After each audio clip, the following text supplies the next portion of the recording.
Hi friends, ఈరోజు ఒక మంచి కథ చెప్పబోతున్నాను, వినండి. ఒక ఊరిలో ఒక చెట్టు ఉండేది. అది ఒక తోట. ఆ తోటలో ఒక చెట్టు ఉండేది. ఆ చెట్టు మాయా చెట్టు. అప్పుడు ఆ గ్రామంలో ఒక ఒక అతను ఉండేది. ఆయన ఎప్పుడు చూసినా ఆ తోటకు వచ్చి మామిడికాయలు ఇంకా బనానాలు అవన్నీ తెంపుకొని పోయేది. అప్పుడు లాస్ట్కి ఆ చెట్టు వచ్చింది, మాయా చెట్టు. ఆ చెట్టు దగ్గరికి వెళ్ళాక మాయా చెట్టు ఏం కావాలి అంటే, నువ్వు మాట్లాడగలవా అని షాక్ అయ్యాడు. నేను ఒక మాయా చెట్టుని, ఏం అడిగినా ఇస్తాను. ఏదైనా ఫ్రూట్స్, ఏవైనా బనానాలు కావాలా అంటే వెంబటే ఇస్తాను. వీటికి ఒక 10 రోజులు 20 రోజులు ఆగాల్సిన అవసరం ఉండదు. అర్థమైందా? ఇప్పుడు నీకేం కావాలి అంటే ఆయన అన్నాడు, నాకు ఒక యాపిల్ బనానాలు ఒక లిస్ట్ మొత్తం చెప్పిండు. ఇంకా మాయా చెట్టు ఇచ్చేసింది.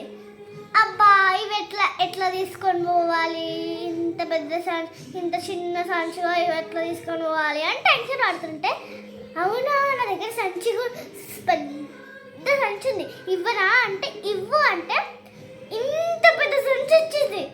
అప్పుడు అవి కింద పడతాయి కదా, అవి ఒక బుట్టలు వేసి ఇచ్చావు కదా నువ్వు, అవి కింద పడతాయి కదా లోపితే అంటే ఒక కవర్ ఇచ్చింది.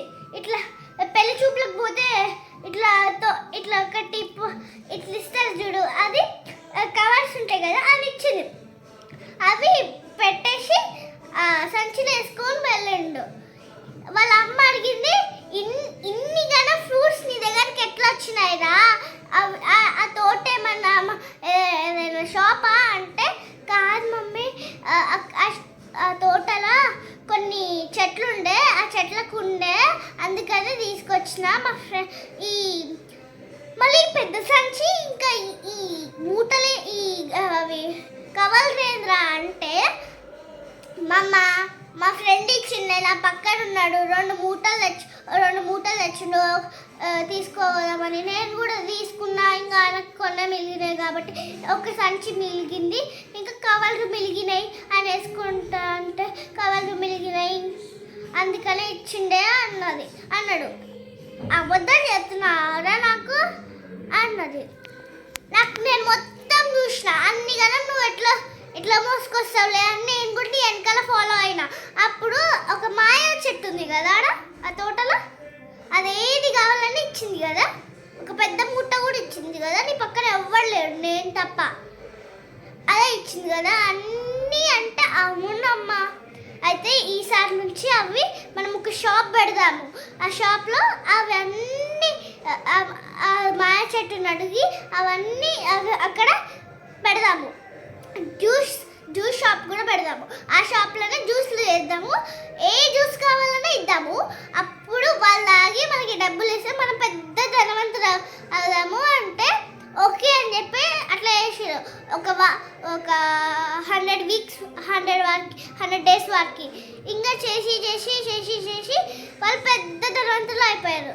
ఇంకా వాళ్ళు చాలా హ్యాపీగా ఉన్నారు. అయినా వాళ్ళు ఒక పెద్ద ధనవంతులు అయ్యాక ఒక పెద్ద హోటల్ లాగా, ఒక పెద్ద జ్యూస్ షాప్ పెట్టిరు. అంటే హోటల్ జ్యూస్ షాప్ లాగా ఏదో అట్లా పెట్టి అవన్నీ తీసుకొని వచ్చి మీకు ఫ్రూట్స్ ఒక దగ్గర, ఇంకా ఫ్రూట్స్ జ్యూసెస్ ఒక దగ్గర పెట్టిరు. ఐస్ క్రీమ్స్ కూడా ఫ్రూట్లు ఐస్ క్రీమ్లు ఉంటాయి, ఆ ఫ్రూట్లు ఐస్ క్రీమ్లు ఒక దగ్గర, జ్యూస్లు ఒక దగ్గర, ఇంకా అవి ఒక దగ్గర, మామిడికాయలు అవి ఒక దగ్గర, అన్నీ ఒక వెరైటీవి తెచ్చిరు. అంటే ఐస్ క్రీమ్స్ క్యూబ్స్ అవన్నీ ఇంకొక దాంట్లో, అంటే వేరుగా పెట్టిరు ఐస్ క్రీమ్స్ క్యూబ్స్. ఆ ఐస్ క్రీమ్స్ క్యూబ్స్ తోటి జ్యూసెస్ అన్నీ పోసిరు. ఇంకా అయిపోయింది, అందరు రావట్లేదు వాళ్ళ షాప్కి. ఇంకా మొత్తం స్టోరీ అయిపోయింది.